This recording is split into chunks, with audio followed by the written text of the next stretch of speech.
Hi guys! Welcome to MC's Kitchen! May plano kaya tang mag-movie marathon tonight and you need healthy snack? Punta ka sa kitchen mo.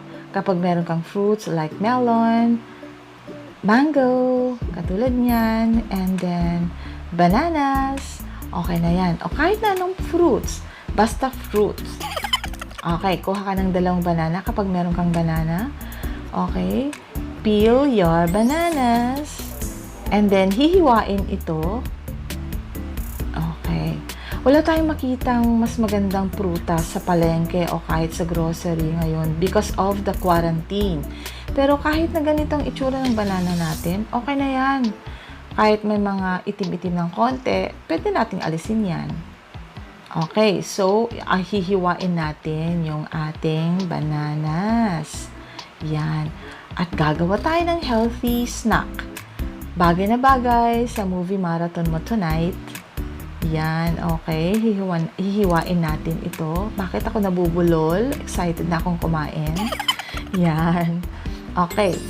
Set aside natin yan. At kukunin natin yung ating mango. Okay, voila. Na-slice na siya. Okay, i-cube natin yung ating mango. Para madali, ganito yung gagawin natin. Hihiwain natin ng ganyan. Okay. Pag nahiwa natin ng ganito yung ating mango, magiging cube na siya later on. Okay, the other one ulit.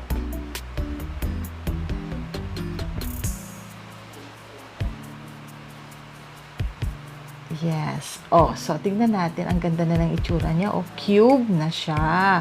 O, diba? Mas madali. Okay. Alam naman natin yan, hindi ba? Matagal na. Share ko lang. Okay, yan. So, okay na yung ating fruits.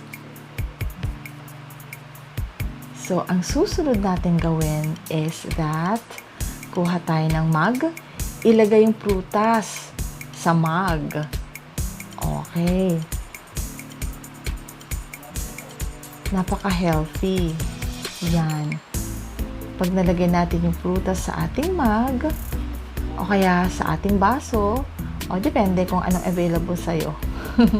Add 2 tablespoons of powdered milk. Kung walang powdered milk, fresh milk, okay na.